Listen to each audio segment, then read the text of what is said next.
I'm going to tell you something that nobody warned me about when I turned 55, something that cost me thousands of dollars, damaged relationships, and almost derailed the retirement I'd been planning for 30 years. And I'm not alone. Almost everyone I know who's crossed this age has made at least one of these five mistakes. Some of them made all five, and they're paying for it now in ways that keep them up at night. My name is Frances Walker. I'm 59 years old, and I taught high school English for 33 years before I retired 2 years ago. I thought I had it all figured out. I had a pension, I had savings, I had a plan.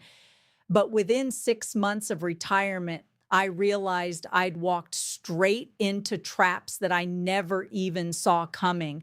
And the worst part, every single one of these mistakes was completely avoidable if someone had just told me what to watch out for. So that's what I'm doing right now. I'm telling you, because if you're over 55 or getting close, you need to hear this before it's too late. Mistake number one, thinking you'll work forever. Here's what I used to tell myself. I'll just work until I'm 70, maybe 75. I love teaching. My health is good. Why stop? Sounds reasonable, right? Wrong, because life doesn't care about your plans. 2 years before I retired, my husband was diagnosed with a heart condition that required surgery and months of recovery. Suddenly, I wasn't thinking about working until 70. I was thinking about how to leave my job immediately so I could take care of him. And I wasn't prepared for that, financially or emotionally. Here's what the data shows.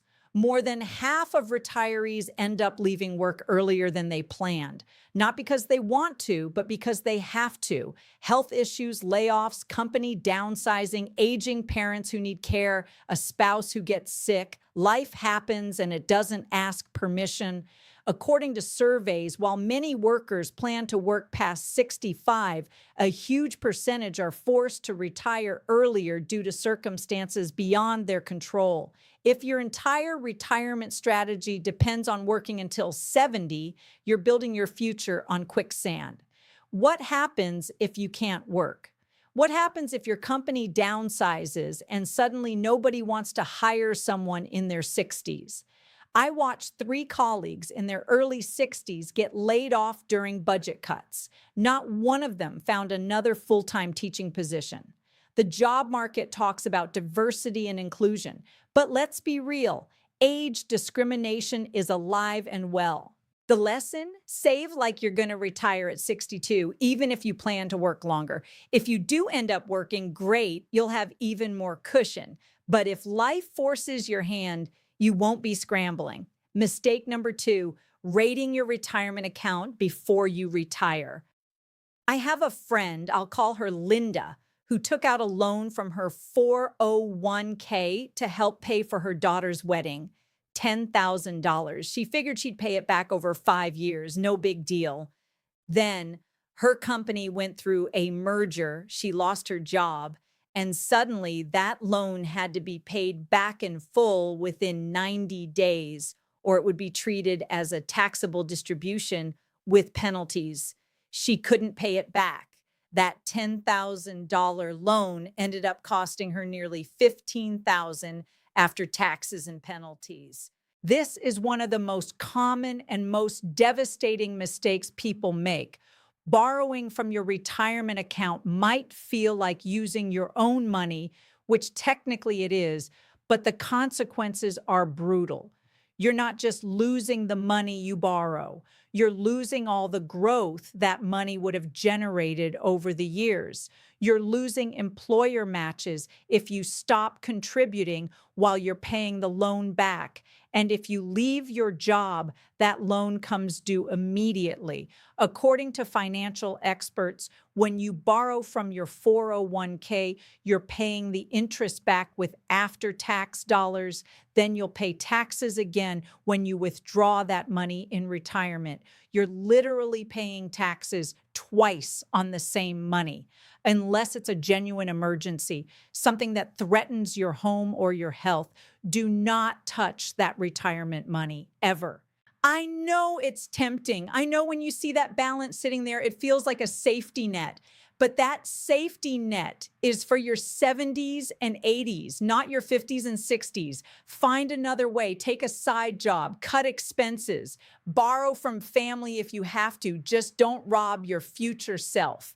Mistake number 3, claiming Social Security too early. I cannot tell you how many people I know who retired at 62 and immediately started taking Social Security because they could. And now in their late 60s and 70s, they're regretting it deeply. Here's the math, and I'm going to make it simple because this is one of those things that sounds complicated but really isn't. If your full retirement age is 67 and you claim Social Security at 62, your monthly check is reduced by 30% for the rest of your life. 30% forever. That's not a small difference. If your full benefit would be $2,000 a month, you're now getting $1,400. That's $600 less every single month for as long as you live. But here's the part that really hurts.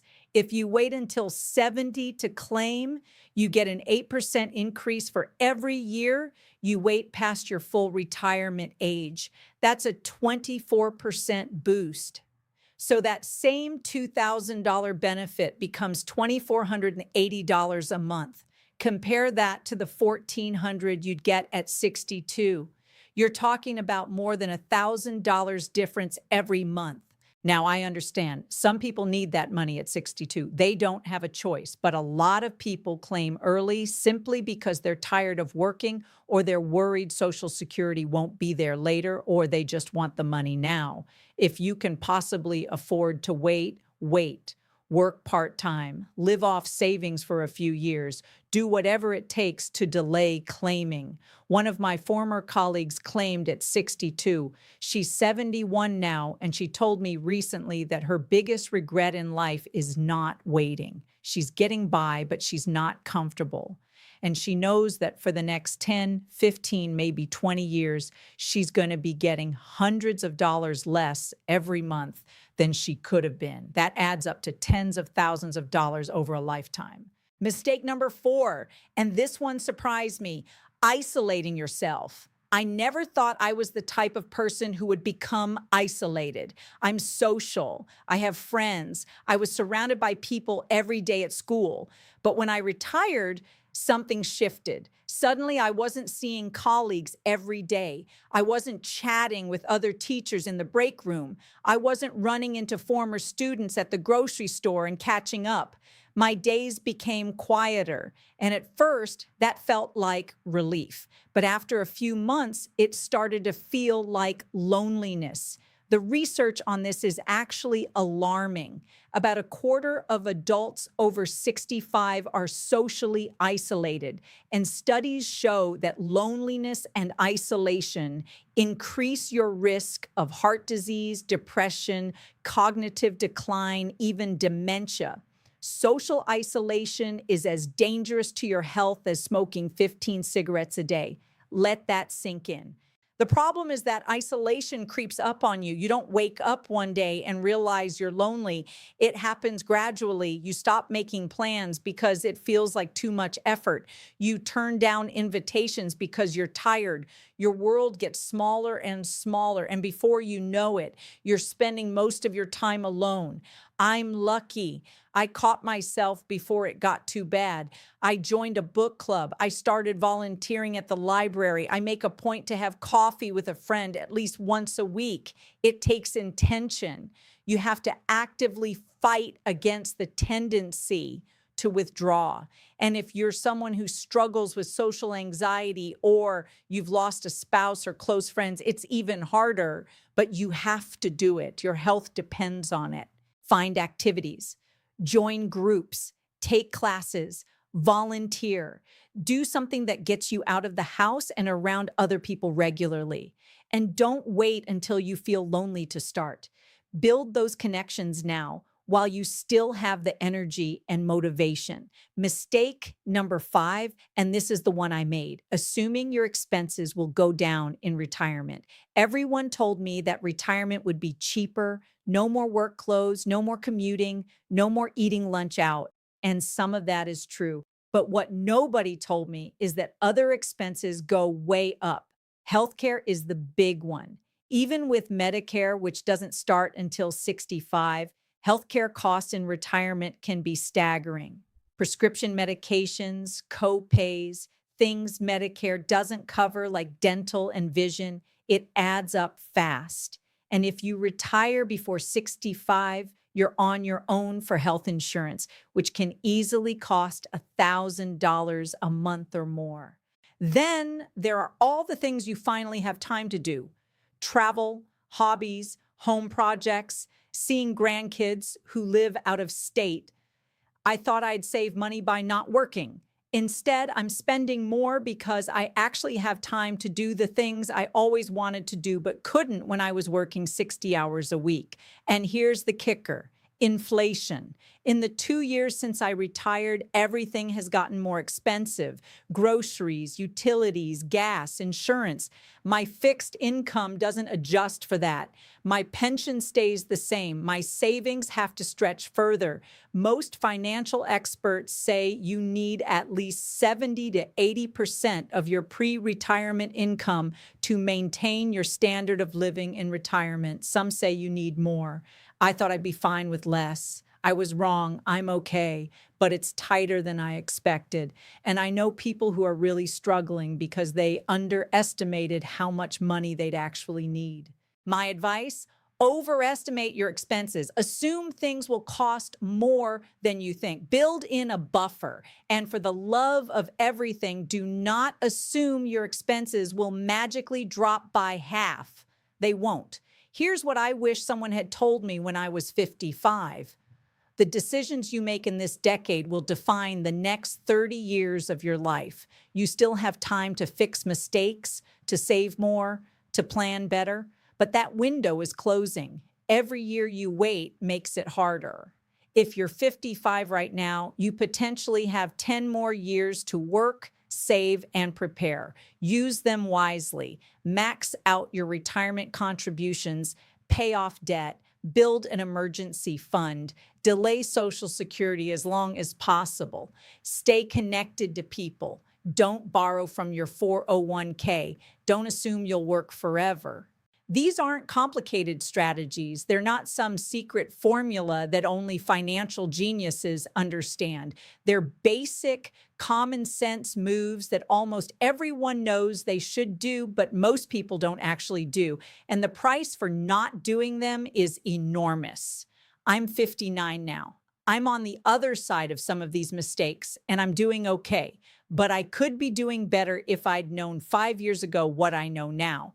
I can't go back and fix my mistakes, but you can avoid making them in the first place. So take this seriously.